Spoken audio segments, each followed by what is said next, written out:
das penas para autores de golpes digitais, né? Se for aprovado, então, o tempo de prisão para esses casos vai superar a do crime de extorsão quando há violência ou grave ameaça à vítima. Queria que você falasse sobre isso, até porque o assunto internet, inteligência artificial e aí golpes digitais, ainda mais no cenário eleitoral, está em foco, né? Vem muito à tona. Queria que você me falasse sobre isso também. Eu não sei se você falou sabendo, mas fui eu que aprovei esse relatório. Então, mais um relatório aprovado pelo Kim. Sim. Esse foi um relatório que eu aprovei na Comissão de Finanças nessa semana. Infelizmente, cada vez mais golpes têm acontecido na internet e afetando principalmente idosos. Aliás, dentro daquele projeto que eu aprovei, de aumento de pena para furto, roubo, receptação, estelionato, no estelionato a gente transformou em ação penal pública incondicionada, ou seja, antes você obrigava um idoso que sofria um golpe a fazer uma representação, a ir até o judiciário, a ir até o Ministério Público para punir o criminoso que cometeu aquele estelionato. Só que muitas vezes o idoso ele fica constrangido de ter sofrido um golpe, ele acha que a culpa é dele, não do criminoso, ele se sente envergonhado e não vai à justiça. Agora a gente permitiu que o Ministério Público, sem a necessidade de provocação de ninguém, possa perseguir esse criminoso e agora, com mais esse meu relatório aprovado na Comissão de Finanças, a gente aumenta a pena para os crimes cometidos no ambiente virtual. A gente sabe que cada vez mais crimes envolvendo, né, você conseguir a senha de cartão de crédito, você conseguir o acesso ao Pix daquela pessoa, você conseguir acesso à carteira de investimentos daquela pessoa.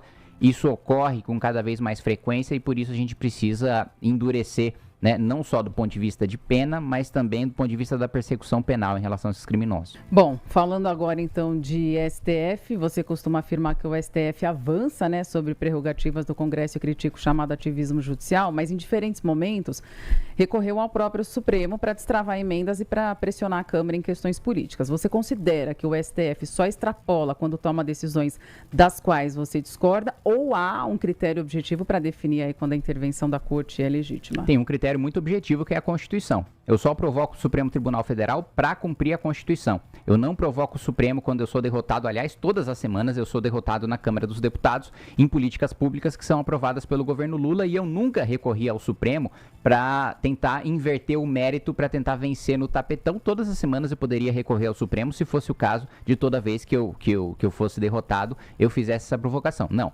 Às vezes que eu provoquei o Supremo, por exemplo, eu acabei de citar a questão das emendas, é função do judiciário punir, né, e exigir explicações quando existe um desvio de função por parte de execução de emendas parlamentares. Da mesma maneira, como algumas vezes eu já ingressei com mandado de segurança, já impetrei o mandado de segurança parlamentar para exigir que o devido processo legislativo fosse cumprido. O devido processo legislativo é um direito constitucional, é um direito de minoria que deve ser assegurado independentemente da vontade do presidente da Câmara ou dos líderes partidários. E, portanto, aquilo que está previsto na Constituição e na lei, o judiciário deve fazer cumprir. Aquilo que não está previsto, o judiciário não deve se meter. Eu nunca ativei e nunca vou ativar o judiciário para tentar fazer alguma coisa que não está prevista em legislação.